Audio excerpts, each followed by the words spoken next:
అందరికీ రంజాన్ ఈద్ ముబారక్. ఈరోజు మా తమ్ముడు నూర్ బాషా పిలుపు మేరకు ఈరోజు ఇంటికి రావడం జరిగింది. రంజాన్ విందు విషయంలో అంతా మేము ఫోన్ చేసినాము. మా మధ్యలో ఉన్న మనస్పార్థలో ఎమ్మెల్యే గారు ఇద్దరికి నచ్చజెప్పి కలిపేసినాడు. కాబట్టి భవిష్యత్తులో మేమంతా తెలుగుదేశం పార్టీ గెలుపు కోసము వార్డు అభివృద్ధి కోసం మేము కృషి చేస్తామని, అదేవిధంగా మాకు ఇద్దరి మధ్యలో ఎలాంటి సమస్యలు లేవు. ఏదో జరిగిపోయింది, దాన్ని బుద్ధతులు పెట్టి కొంతమంది ప్లాన్డ్గా మా ఇద్దరి మధ్య చిన్న సంఘటన పెద్దగా చూపించేసి రాజకీయ లబ్ధి పొందాలని దానికి మతరంగ పులమాలు చూశారు.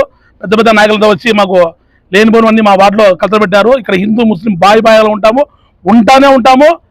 దాంట్లో ఎలాంటి మార్పు లేదు. కాబట్టి ఈరోజు ఒకటే చెప్తున్నాము, దయచేసి మీరు రాజకీయాలు చేయకుంటే ప్రత్యక్ష రాజకీయాలు చేసుకుని మీరు మీ పార్టీకి చూసుకోవాలి. కానీ మా పార్టీలో మేమంతా కలిసిమెలిసి ఉండేవాళ్ళము. మా తమ్ముడు నూర్ బాషా అలాంటి వ్యక్తికి మాకు గలాట పెట్టారు.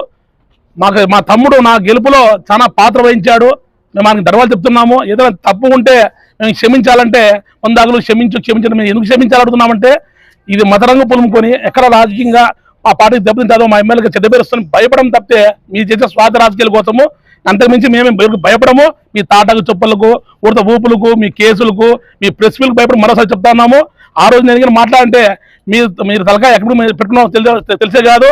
ఏమంటే ఎమ్మెల్యే కూడా చెప్పారు, తగ్గుతాము, పరిస్థితి బాగాలేవంటే మేము తగ్గాము తప్ప మేము వెనుకకు వేసామంటే మా ఎమ్మెల్యే గారు మాట కోసం అంతే అని చెప్తాను. Thank you.